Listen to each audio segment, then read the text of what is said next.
Fla-Flu decisivo tá chegando, já é amanhã, e nesse vídeo aqui eu vou trazer para vocês muitas informações importantes sobre esse jogo, tanto de Fluminense quanto de Flamengo. Flamengo com reforços importantes para a partida, o Fluminense com alguns desfalques certos e algumas dúvidas. A gente vai comentar tudo isso nesse vídeo aqui, além de falar um pouquinho sobre a escolha da CBF para a arbitragem desse jogo.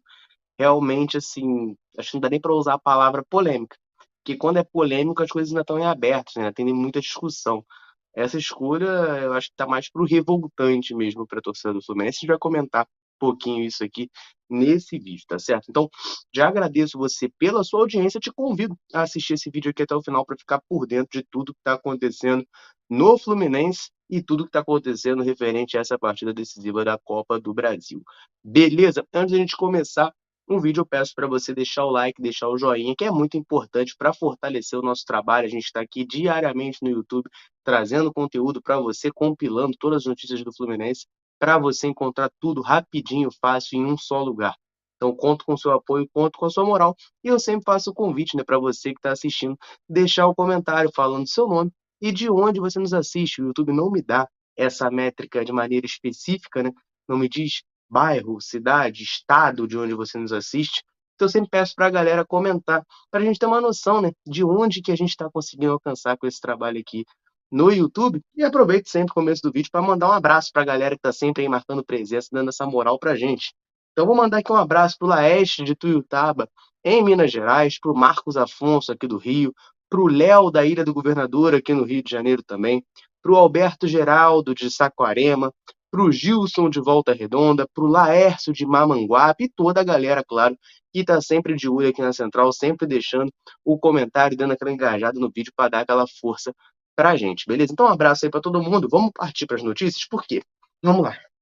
Eu quero começar com essa notícia que, assim, não tem como, né, cara? Não tem como não revoltar, que é a arbitragem dessa partida, tá? O nome escolhido para apitar esse jogo, para comandar essa partida muito importante, né? Fla-Flu já protagonizou uma decisão de campeonato esse ano e agora protagoniza uma decisão de Copa do Brasil, né? Oitavas de final de Copa do Brasil não deixa de ser uma decisão, porque apenas um passa para a próxima fase. Então é uma partida, obviamente, decisiva. E a escolha da CBF, meus amigos, ela incomoda muito o tricolor, porque o árbitro escolhido para esse jogo é nada mais, nada menos do que Rafael Claus. Rafael Claus será o árbitro dessa partida, né? A gente já foi premiado com o Anderson Daronco no primeiro jogo, agora tem Rafael Claus no segundo, né? Talvez os dois árbitros que o torcedor do Fluminense mais deteste atualmente estão aí apitando ida e volta da Copa do Brasil. Para você, né, que tá meio assim perdido, não sabe quem é Rafael Claus, pô, por que os caras estão reclamando tanto? Por que esse moleque tá bolado aqui com o Rafael Claus falando no vídeo? Cara, eu vou só trazer o histórico, então, do Rafael Claus em partidas do Fluminense, beleza? Ó, ele apitou 31 vezes jogos do Fluminense. Desses 31 jogos, 9 vezes o Fluminense ganhou, em 4 o Fluminense empatou e em 18 o Fluminense perdeu. Esse aproveitamento é de 33,33%, ou seja, a cada 3 jogos o Fluminense faz 3 pontos. A cada 9 pontos possíveis, o Fluminense faz 3 pontos. É basicamente isso o aproveitamento do Fluminense com o Rafael Claus. Patético, aproveitamento de clube rebaixado. É sempre um árbitro que protagoniza lances, como eu posso dizer, espalhafatosos, quando está apitando jogos do Fluminense, né, lances questionáveis, ele sempre tem uma polêmica. Né? E o Rafael Claus, né, desde que o VAR foi implementado no futebol brasileiro, o Rafael Claus teve participação, foi ao VAR, né, 15 vezes em jogos do Fluminense. 5 vezes foram a favor e 10 vezes foram contra, né? Assim, uma goleada, é mais do que, mais não, é exatamente o dobro de vezes indo ao VAR contra o Fluminense do que a favor. Enfim, é um árbitro que incomoda muito a gente. A última partida que ele apitou nossa foi o 4-2 contra o Fortaleza, lá no Ceará, no Brasileirão desse ano. Nossa última vitória foi também no Ceará, contra o Ceará, ano passado no Brasileirão, pela vitória por 1-0 do Fluminense. Então esse é o histórico de Rafael Claus, um homem que vai dar emoção, né? Sempre dá uma emoção, nem que seja uma emoção negativa aos jogos do Fluminense em geral, é justamente essa emoção negativa. Haja coração, meus amigos, haja coração. Mas falando sobre a partida em si, falando sobre as duas equipes que estarão dentro de campo, o Flamengo vai ter reforços importantes para esse jogo. Eles tinham como dúvida para a partida o zagueiro Léo Pereira, o atacante Pedro e o meia Everton Ribeiro, tá? Os três eram dúvidas para a partida. E, bom, para eles, né, boas notícias. O Léo Pereira deve atuar, tá? Conseguiu treinar e normalmente deve atuar. O Pedro não treinou junto com a equipe, mas está fazendo um tratamento especial a fim de jogar e deve atuar, sim, deve estar à disposição. Além deles, o Wesley, lateral direito, também era dúvida. Está apto, vai jogar. E a única dúvida que persiste nessa véspera de jogo é o Everton Ribeiro, né? O Everton Ribeiro está fazendo aí tratamento e tem a situação mais preocupante dessa turma e segue como dúvida para a partida de amanhã. Uma certeza que o Flamengo tem é a ausência do atacante Marinho. Marinho foi afastado pelo Flamengo, chegou a ser punido, multado e foi afastado do Flamengo. O Flamengo já postou isso aí de maneira oficial nas suas redes. Não atua na partida de amanhã, inclusive deve deixar o Flamengo, né? Deve estar de saída aí, ele tem contrato até o final do ano com a equipe rubro-negra, deve sair do Flamengo, não deve mais atuar até o fim do contrato. Tem rumores, né, relativamente fortes de uma possível ida do Marinho ao São Paulo, mas também já vi aí por alto, né, que parece que a negociação deu uma esfriada devido a pedidos salariais. O jogador tem um salário muito alto, né, ganha cerca de 800 mil reais, foi a informação da ESPN ao longo dessa terça-feira, e isso atrapalharia uma negociação com alguma equipe brasileira, porque os vencimentos são muito altos do jogador. Mas esse é o cenário do Flamengo. O Everton Ribeiro ainda segue como dúvida, mas tem a possibilidade de jogar. Pedro fazendo tratamento deve atuar.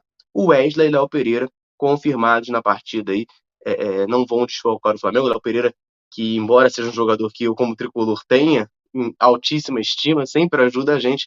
Esse ano tá ajudando o Flamengo, infelizmente, né? Tá metendo seus golzinhos, até de atacante já jogou e meteu gol, né? Então é uma notícia boa para eles e ruim para a gente, claro, porque o time deles fica fortalecido. Mas aí a gente tem que falar da gente, né? Como é que tá a situação do Fluminense aí? A gente também tá cheio de lesão. Tem alguém que volta, tem alguém que não volta, e a gente já vai falar sobre isso. Só que antes eu vou lembrar você de olhar lá no comentário fixado o link da parceria da Central com a Centauro. A gente é parceiro da maior distribuidora de material esportivo da América Latina e quem sai ganhando nessa brincadeira toda é você, que vai clicar no link lá do comentário fixado, vai clicar no link da descrição e ver as principais ofertas da Centauro e adquirir tudo com 10% de desconto utilizando o cupom CENTRAL10.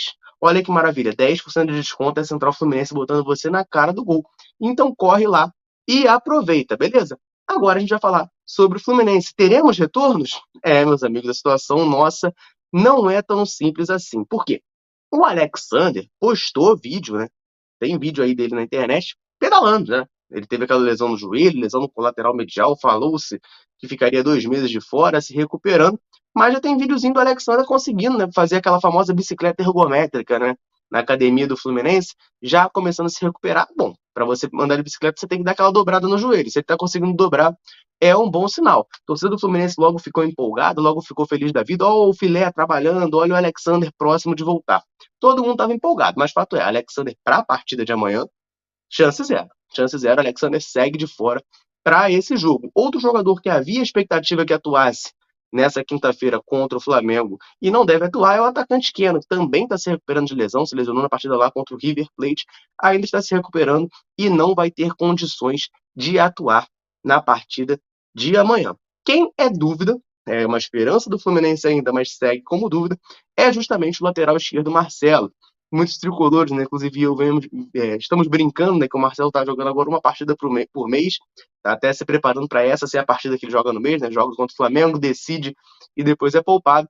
Mas brincadeiras à parte, o Marcelo teve aquele probleminha de lesão justamente no primeiro jogo contra o Flamengo, acabou sendo substituído e desde então não atuou mais. Segue, tá, como dúvida para a partida de amanhã. Isso porque terça-feira, também conhecido como ontem, o Marcelo não treinou. Tá? Ele não treinou com a equipe do Fluminense, então tudo vai depender do desempenho dele no treino de hoje, quarta-feira, né? Ao longo do dia vai ter o treino do Fluminense, vai depender disso. Se o Marcelo conseguir treinar, se mostrar apto, ele vai ao jogo contra o Flamengo. Ele é um jogador muito importante, né? A gente não tem outro lateral esquerdo, porque justamente o nosso reserva da posição é o Alexander, que estava jogando de volante, mas sempre que precisa é improvisado na esquerda. Então a gente está jogando com a nossa terceira opção do setor, que é o Guga, lateral direito, improvisado na esquerda. Então o Marcelo é uma peça ali essencial para o Fluminense, mas só deve ir a campo caso, né, ele consiga treinar no treino de hoje, né? Se ele participar do treino de hoje, ele deve conseguir ir a campo amanhã e jogar contra o Flamengo. Se não conseguir treinar, meus amigos, a gente vai ter que aturar o Guga mesmo na esquerda e torcer para tudo dar certo. Lado esquerdo do Fluminense completamente desfigurado, né? Se Marcelo não jogar, a gente fica sem o lateral esquerdo, o Alexander, que é o volante que vai para a esquerda, já não joga, o Keno, que é o ponto esquerda, já também não atua, né? Então é algo preocupante para o Fluminense. A gente vai ter que aguardar o resumo, né, do dia dessa quarta-feira. Vamos ver se o Marcelo conseguir treinar. Ele estará em campo na quinta-feira e espero eu que decidindo como ele decidiu a final do Campeonato Carioca. Tá certo, galera? Essas eram as notícias que eu queria trazer nesse vídeo aqui para vocês. Então, muita informação sobre a partida de amanhã. Fla-Flu, decisivo, para definir quem vai às quartas de final, com o Rafael Claus no apito, Flamengo tendo reforços para esse jogo, Fluminense seguindo com algumas dúvidas. Eu quero saber de vocês, meus amigos, tão confiantes para a partida? Deixa um comentário aí, qual vai ser o palpite? O Fluminense vai conseguir passar de fase? Solta a voz aí, vamos trocar essa ideia, valeu? Eu vou ficando por aqui, um abraço, saudações tricolores, tamo junto!